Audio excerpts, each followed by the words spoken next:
Au nom du président de la République, le Premier ministre Jean-Michel Samalou Condé a présidé ce mercredi 13 juillet 2022 à la Cour de cassation la cérémonie de clôture des travaux de la session extraordinaire du Conseil supérieur de la magistrature.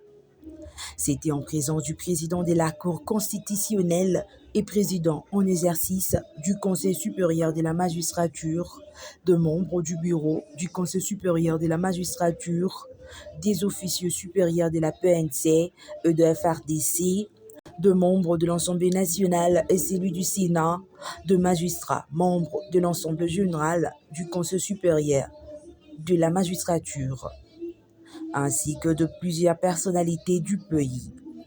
Comme l'ouverture des travaux, le 5 juillet 2022, un seul temps fort a marqué cette importante cérémonie, à savoir le discours de clôture des travaux du président de la Cour constitutionnelle, qui est en même temps président du Conseil supérieur de la magistrature, Dieudonné Kamoleta, qui dans son speak a commencé par remercier le Premier ministre Samalou Condé pour sa présence avant de remercier par son canal le président de la République, Félix-Antoine Tshisekedi Tshilombo, qui ne ménage aucun effort pour l'éclosion d'un véritable état du droit en RDC. Dieudonné Kamoleta a salué la pertinence des résolutions et recommandations formulées par les participants à ces assises et s'est engagé à ne ménager aucun effort pour mettre en œuvre toutes ces résolutions.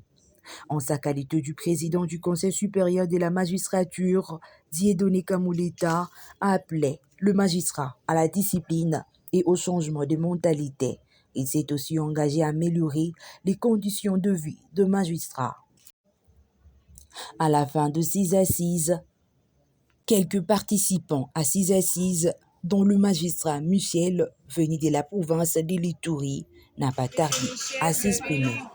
Quelques jours des ateliers. À l'issue des ateliers, quelle a été les recommandations de ces sessions ordinaires? Il y en a eu plusieurs. Ce qu'il faut retenir, que nous avons passé à nos vies, tout ce qui touche à la vie sociale et professionnelle du magistrat. C'est tout. On ne saura pas vous dire.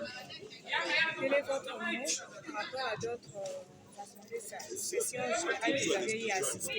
Quelle a été le particularité de celle-ci? Il y a des aspects qu'on a y touché par rapport à ces assises. Il y a des particularités dans tous les aspects. On ne saura pas vous dire en tout cas, il y a quand même des particularités. Quel est alors le grand point que vous avez eu à débattre tout au long de ces assises? Il y a eu beaucoup de points. C'est que nous disons que ça a touché les aspects sociaux et professionnels des magistrats. Plusieurs recommandations ainsi que résolutions ont été adoptées. Je suis syndicaliste. Je suis délégué syndical du syndicat autonome des magistrats de la République démocratique du Congo pour les ressorts de la Cour d'appel de justice. Alors, qu'est-ce qu'on peut retenir justement de cette assemblée? Ce qu'on peut retenir est que,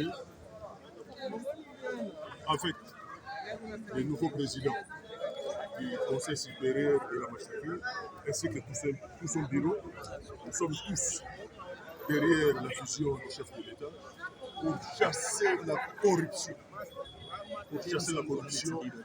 À partir de la magistrature et dans tous les autres domaines. Vous savez, on ne sait pas chasser la corruption sans les magistrats. On ne sait pas asseoir l'état des droits sans les magistrats. Voilà pourquoi nous sommes confiants. Et si on nous mettait dans des conditions requises, c'est-à-dire dans de très bonnes conditions, je crois que vous pouvez compter sur nous. La corruption serait effectivement chassée.